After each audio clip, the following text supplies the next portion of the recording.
Recording by माँ Bhavani recording studio टिंटोलिया। बात की नूर को बेनूर बना देता है, छोटी सी जख्म को नाचूर बना देता है। कौन चाहता है अपने से दूर होना, पर वक्त सबको मजबूर बना देता है। हमरा तो प्यार के ले दूसरा से शादी गए, हमरा तो प्यार के ले दूसरा से शादी गए। क्या कर देले जिंदगी बर्बादी गए, तोरी गए खुश रही है ससुरा में या बादी गए। अच्छा हमरा तो प्यार के ले दूसरा से शादी गए। क्या कर देले जिंदगी बर्बादी गए, तोरी के रही है तू ससुरा में या बादी गए। अच्छा मान में तेनुर किया दोसर के लगलही, तू बोले गे गोरी। मान में तेनुर किया दोसर के लगलही, तू बोले गे गोरी। प्यार हमरा साथे केलही, छड़क गेलही गे गोरी।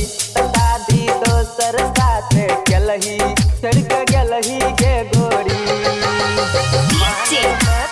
शंभू कुमार की धमाकेदार प्रस्तुति।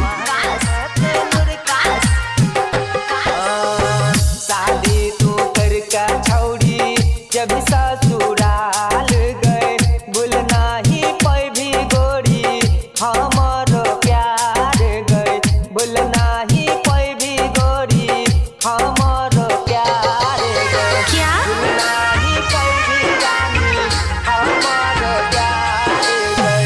शादी तू करके छौड़ी जब ससुराल गए, भूल नाही पैभी गोरी हमारो प्यार गए।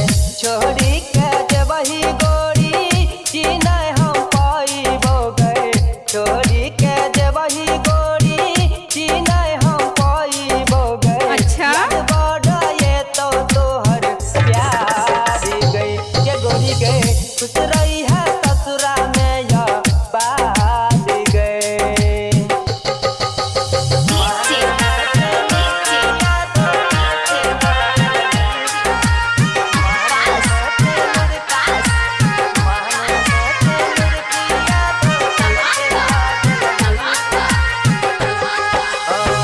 याद नहीं अब करी है गोरी शंभू कुमार के, कल चला गई है यादी पर फंस के प्यार के।